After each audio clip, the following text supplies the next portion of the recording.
Varicose veins కి సరైన చికిత్స కోసం సంప్రదించండి ఎవిస్ హాస్పిటల్. అంతర్గృహే కృష్ణమవేక్ష్య చోరం బధ్వా కవాటం జననీగతైక ఉలూఖలే దామనిబద్ధమేనం తత్రాపి దృష్ట్వా స్థిమితా బభూవ. భాగవత కథాసుధలోకి వస్తున్నాం. కృష్ణుడు చేస్తున్నటువంటి అతిమానుషమైన చర్యలు, ఆయన యొక్క లీలా విభూతిని చూసి గోపాలకులంతా చాలా ఆశ్చర్యపోయారు. ఈ గోవర్ధనోద్ధరణ లీల పరమాద్భుతమైన లీలగా భావించారు వాళ్ళు. బృందావనంలో అందరూ సమావేశమయ్యారు. ఒకరోజు సమావేశమయ్యి పెద్దవాళ్ళంతా తమలో తాము ఇట్లా చర్చించుకున్నారు. ఈ నందుడి కుమారుడు, ఈ పిల్లవాడు పుట్టిన దగ్గర నుంచి అద్భుతాలే. అసలు కళ్ళు కూడా తెరవల రోజుల పసికందుగా ఉన్నప్పుడు ఒక మహారాక్షసి పూతనని వధించాడు.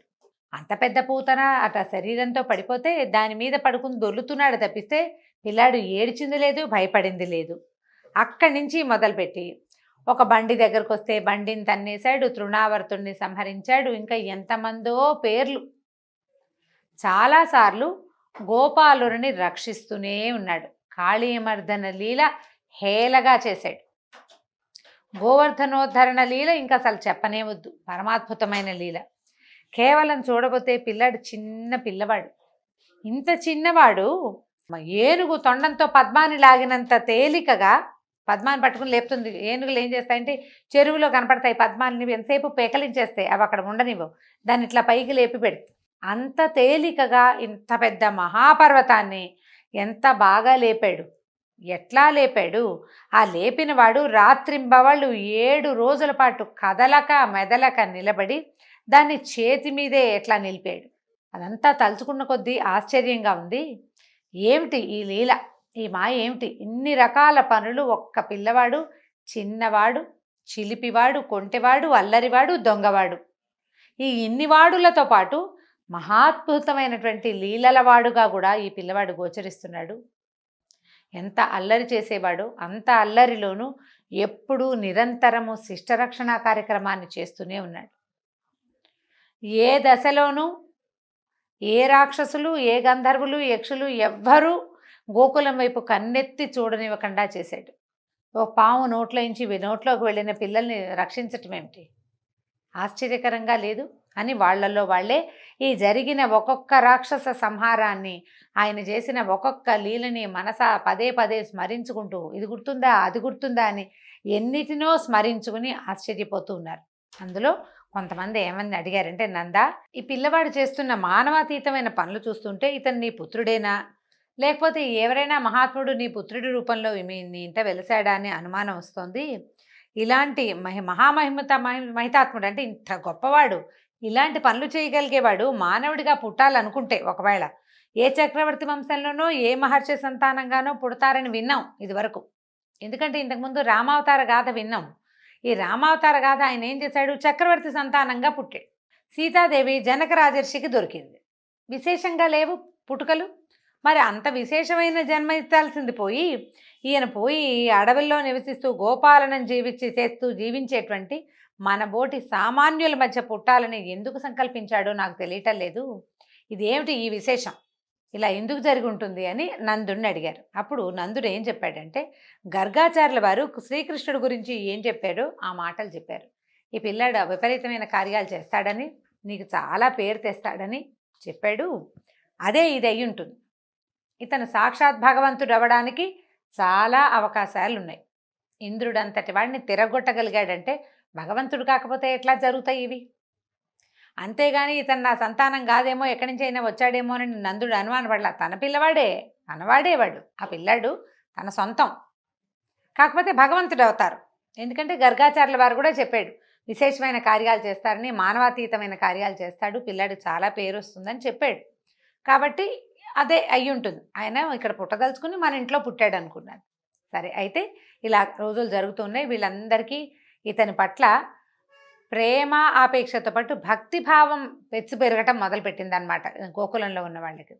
ఒకసారి ఒక కొన్ని రోజులు గడిచిన తర్వాత ఒక ఏకాదశి తిథిలో అందరూ ఉపవాసాలు ఉన్నారు. ఉపవాసం ఉంటారు ఏకాదశి తిథికి పెద్దలంతా. అయితే నందుడు కూడా ఉపవాసం ఉన్నాడట. శ్రీమన్నారాయణ్ణి మిక్కిలి శ్రద్ధతోటి పూజించుకున్నాడు. మర్నాడు తెల్లవారుజామున ఏమైంది, ఏం చేశాడు, ద్వాదశ స్నానం కోసం యమునా నదిలోకి దిగాడు. పొద్దున్నే స్నానం చేసి ఇది ద్వాదశ పారాయణ చేయాలి కదా. ఈ దిగేసరికల్లా ఏమైంది, ఈ రాత్రి జనరల్గా తెల్లవారుజామున అంటే కొంచెం చీకటకన్నా తెల్లవారకుండానే దిగాడని చెప్తున్నారు. ఈ రాక్షసుల సమయం, ఆ సమయంలో నదిలోకి ఒంటరిగా దిగాడు. ఎప్పుడు నదీ స్నానాలు అవి ఒంటరిగా చేయకూడదండి. ఇది ఒక కొత్త సంగతి తెలిసింది చూడండి మనకి. నదులు, చెరువులు వాటిల్లోకి ఒంటరిగా వెళ్ళకూడదు. ఇప్పుడు కూడా సేఫ్ కాదని చెప్తామా, కొంతమందితో కలిసి వెళ్ళాలి. గ్రూప్ అందరూ చేసే చోటే స్నానాలు చేయాలి. కానీ ఈ ఘాట్ ఖాళీగా ఉంది, ఇక్కడ ఎవరు లేరు, చక్కగా బాగుంటుంది ఏకాంతంగా అని పొరపాటును కూడా వెళ్ళకూడదు. ఎవరూ లేని నిర్జన ప్రదేశంలో చాలా ప్రమాదాలు పొంచి ఉంటాయి. అందుకని జనం ఉన్న చోటే నదీ స్నానం చేయాలి. ఈయన ఒంటరిగా వెళ్ళాడు. ఒంటరిగానే ఈ నీళ్లలోకి దిగాడు. దిగేసరికల్లా ఏమైందట, ఈ నందుణ్ణి వరుణుడి అనుచరుడైనటువంటి ఒక రాక్షసుడు పట్టుకుని తన ప్రభువుకి దగ్గరికి తీసుకెళ్ళిపోయాడు. ఈయన ముందు దిగాడు, ఆయనకి సహాయంగా ఇంకా కొంతమంది వెళ్తున్నారు. ఈ వెళ్ళేవాళ్ళు ఈ నదిలోకి దిగిన నందుడు కనపడలే, ఆయన ముందు వెళ్ళాడు అనమాట. కాస్త ఒక 10 అడుగులు ముందుంటాడు, నీళ్ళలోకి దిగాడు, దిగినవాడు దిగినట్టు మాయమైపోయాడు. ఈ వెనకాల వస్తున్న జనాన్ని కనబడిపోయేసరికి వాళ్ళందరూ గోరుమని అరుస్తూ నందుడు మాయమైపోయాడు. నదిలో కలకలం కూడా లేదు. ఇప్పుడు మునిగిన వాడో లేకపోతే గాలి కోసం కొట్టుకుంటున్న వాడితో కదలిక కనపడాలి, ఏ కదలిక లేదు. యమునా నది ప్రశాంతంగా ఉంది. అందరూ అరుస్తూ కేకలు పెడుతూ నందమహారాజు మునిగిపోయాడు, ఇలా అయిపోయింది, ఇదైపోయింది, చూస్తుండగానే నదిలోకి దిగిన వాడు ఇంకా పైకి రాకుండా అయిపోయాడు అని చెప్పి అరుస్తూ కేకలు పెడుతూ విలపిస్తూ కృష్ణుడిని పరిగెత్తుకుంటూ ఆయనకి చెప్పడానికి వెళ్ళారు. కృష్ణుడు ధైర్యం చెప్పాడు, చూస్తాను, నేను ఏమైందో చూస్తానన్నాడు. వీళ్ళ నమ్మకం ఏమిటండి, కృష్ణుడు ఏం చేస్తాడని వీళ్ళ భావం. చిన్నపిల్లాడు కదా, వీళ్ళ భావం ఏంటంటే కాళ్ళింతి మడుగులో ఎలా చేశాడు, ఏం చేశాడు సర్పాన్ని, అలా ఏదో ఒకటి అతిమానుషమైన క్రియ చేస్తాడని వాళ్ళ నమ్మకం. దాంతో ఏం చేశాడు, గోకులం నుంచి బయటకు వచ్చి నేరుగా వరుణుడి దగ్గరికి వెళ్ళిపోయాడు. నీళ్ళల్లోకి దిగి వరుణుడి దగ్గరికి వెళ్ళిపోయాడట. ఎప్పుడైతే ఈ కృష్ణ పరమాత్మ తన దగ్గరికి వస్తున్నాడని తెలిసిందో వరుణుడు వెంటనే స్వామికి ఎదురేగి స్వాగతం చెప్పి పూజించాడు. అర్ఘ్యపాద్యాదులు ఇచ్చాడు, ఆచమనం ఇచ్చాడు. నా జన్మ ధన్యమైందన్నాడు. సర్వోత్కృష్టమైన సింహాసనం మీద స్వామిని కూర్చోబెట్టి పాదాల దగ్గర కూర్చున్నాడు. స్వామి, నువ్వెందుకు వచ్చావో నాకు తెలుసు. నా సేవకుడు అజ్ఞాని నందుడు నీ తండ్రిని తెలియక తీసుకొచ్చేశాడు. నా అపరాధాన్ని క్షమించు, నీ తండ్రిని తీసుకెళ్ళు, నన్ను సర్వసాక్షివి, నన్ను అనుగ్రహించమన్నాడు. వరుణుడి అనుచరుడు నందుడిని తీసుకెళ్ళిపోయాడు. భటుడు ఏదైనా ఒక తప్పు చేశాడంటే ఆ తప్పు రాజుది కదా. ఇప్పుడు ఈ భటుడు చేసిన తప్పుకి వరుణుడికి శిక్ష పడుతుంది. అందుకని నువ్వు సర్వసాక్షివి, ఇందులో నా ప్రమేయం లేదని గ్రహించు. అతడు అజ్ఞానంతో నందుడిని తెలుసుకోక పొరపాటును తీసుకొచ్చాడు, నన్ను అనుగ్రహించమని పాదాలు పట్టుకున్నాడు.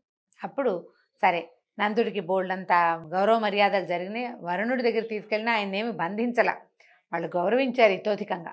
ఈ కృష్ణ పరమాత్మ కూడా వచ్చాక కృష్ణుడి పాదాల దగ్గర వరుణుడు కూర్చోవటము, అతను పూజించటము, ప్రార్థించడము అన్నీ తన కళ్ళతోటి స్వయంగా నందమహారాజు చూసేసాడు.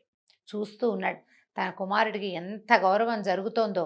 అతని మాట రాజనకుండా, తోసి రాజనకుండా, ఊ అంటే ఊ అన్నట్టు, ఆ అంటే ఆ అన్నట్టు జరిగిపోవటం కూడా ఆయనకు ఆశ్చర్యంగానే ఉంది. పరమ సంతోషంగా వాళ్ళ దగ్గర నుంచి వీడుకోలు పుచ్చుకుని కృష్ణుడు నందుడు ఇద్దరు కలిసి భూలోకంలోకి వచ్చేసారు. యమునా నది నుంచి బయటకు వచ్చారు. ఈ కృష్ణుడు నందుడితో సహా రావడం చూసి గోకులవాసులంతా ఆనందంతో పొంగిపోయారు. ఏం జరిగిందని నందుడిని అడిగారు. నువ్వు ఎక్కడికి వెళ్ళావు అని అడిగితే, నేను నదిలో మునిగిపోయాను, నీళ్ళలోకి ఇట్లా ముక్కు మూసుకుని నీటిలోకి దిగేసరికి వరుణుడి అనుచరుడు నన్ను తన లోకానికి తీసుకెళ్ళిపోయాడు. వరుణలోకంలో ఎంత ఐశ్వర్యమో, మణులు, మాణిక్యాలు, ముత్యాలు, పగడాలు, ఎంత ఐశ్వర్యమో ఆ జలప్రవాహం అడుగున మన ఊహ కూడా అందదు. 2 కళ్ళు చాలవు. నేను ఆ వైభవాలన్నీ చూస్తూ ఉండగానే కృష్ణుడు అక్కడికి వచ్చాడు. వరుణలోకంలో ఉన్న వాళ్ళందరూ కృష్ణుడి పట్ల ఎంత వినయం చూపించారో, ఎంత ప్రేమ, ఎంత గౌరవము, ఎంత భక్తి చూపించారో, దాంతో వాళ్ళు నేను ఆశ్చర్యపోయాను వాళ్ళ వినయానికి. నన్ను కూడా వాళ్ళు ఇబ్బంది ఏం పెట్టలేదు, అన్ని 4 చూశాను నేను. సరే, కృష్ణుడిని వాళ్ళు చాలా గౌరవించారు. తను అడగకుండానే నన్ను ఆయనతోటి పంపించేశారు, కృష్ణుడితోటి పంపేశారు అని చెప్పాడు. వినయంగా నన్ను మమ్మల్ని ఇద్దరిని సాగనంపాడు. చాలా వినయంగా ఉన్నారు. కృష్ణుడి పట్ల వాళ్ళు అసలు ఎంత గౌరవము, ఆదరము, అభిమానము, భక్తులతోటి, భక్తి ప్రపత్తులతోటి ఎట్లా ప్రవర్తిల్లారో అదంతా కళ్ళకు కట్టినట్టుగా ఈ గోకుల వాసులందరికీ చెప్పాడట. గోకుల వాసులకి కృష్ణుడు సామాన్య మానవుడు కాదని, తర్వాత అప్పటికే ఉంది భావం, వాళ్ళకి తెలిసింది ఈయన ఏదో అవతారం ఇట్లా పుట్టాడు అని. అతను సర్వేశ్వరుడు అని కూడా వాళ్ళు తెలుసుకున్నారు. నందుడి మాటలు విన్నాక వాళ్ళు కృష్ణుడు అని వాళ్ళంతా అనుకున్నారు, కృష్ణుడు వైకుంఠాన్ని మాకు కూడా చూపిస్తే బాగుండు. చక్కగా నందుడు వెళ్ళి వరుణలోకం చూసొచ్చాడు. మనకు కూడా ఈ బతుకుండగానే వైకుంఠ లోకాన్ని చూపిస్తే బాగుండని అందరూ చాలా కోరుకున్నారట. ప్రతి వాళ్ళకి కంటితోటి వైకుంఠాన్ని చూసి ఆ వైభవాన్ని జ్ఞాపకం చేసుకోవాలని కోరుకున్నారు. అయితే కృష్ణుడు వాళ్ళ కోరిక తెలుసుకున్నాడు. తెలుసుకుని ఏం చేశాడట, బ్రహ్మగుండం అంటారు, ఈ యమునలోనే ఒక జలాశయం యమునకి ఒక పక్కగా ఉందన్నమాట.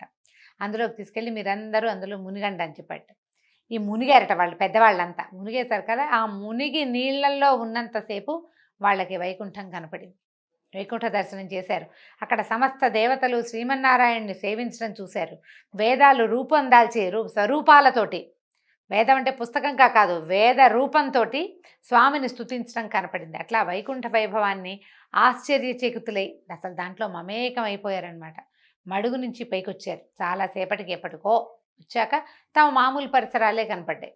ఒకసారి మునిగి వాళ్ళకి వైకుంఠ దర్శనం చేయించాడు. వాళ్ళ మనసు లోపలి కోరికలని భగవంతుడు తెలుసుకున్నాడు. ఆ గోకులంలో ఒక్కళ్ళని కూడా అసంతృప్తులుగా ఉంచలేదు. ఆయన ఎక్కడ పుట్టాడో, ఎవరి వల్ల పెరిగాడో వాళ్ళందరికీ, ప్రతి వాళ్ళకి మనసులో ఉన్న కోరికల్ని బ్రహ్మాండంగా తీర్చేశాడు. అయితే వీళ్ళందరి కోరికలు తీర్చాడండి. గోపికలు ఈయనే భర్తగా కావాలని కోరుకుని కాత్యాయని వ్రతం చేశారు. వాళ్ళ కోరిక ఎట్లా తీర్చాడు, ఎట్లా వాళ్ళకి ఈయన కృష్ణుడు భర్త అయ్యాడు. కృష్ణుడు భర్త అవుతాడా అండి? భగవంతుడు భర్త అవుతాడా? భగవంతుడు భర్తే, మనని భరించేవాడు భగవంతుడే. కాకపోతే ఈ తాత్కాలిక భర్త, శాశ్వత భర్త అని 2 తేడాలు ఉన్నాయి. తాత్కాలిక భర్తలు ఈ జీవితంలో ఇప్పుడు ఈ జన్మల్లో దొరికేవాడు. శాశ్వత భర్త ఎల్లప్పుడూ మనని భరించేవాడు భగవంతుడు. అతడు తాత్కాలికంగా కావాలని కోరుకోవటమే తప్పు. ఒక తెలియని అజ్ఞానంతో గోపికల కోరికని ఆయన ఎట్లా వాళ్ళని సాటిస్ఫై చేశాడు, ఏ రకంగా వాళ్ళకి సంతృప్తి కలిగించాడో తర్వాత కథలో విందాం. రేపు మళ్ళీ కలుసుకుందాం. నమస్కారం.